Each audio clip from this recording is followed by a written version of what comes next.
من الشيطان الرجيم. بسم الله الرحمن الرحيم.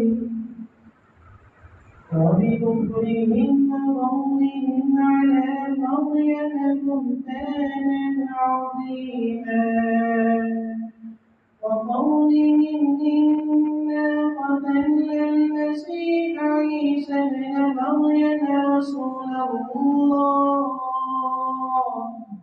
وما قتلوه وما صلبوه ولكن شبه لهم وإن الذين اختلفوا فيه لفي شك منه ما لهم به من علم إلا اتباع الظن وما قتلوه يقينا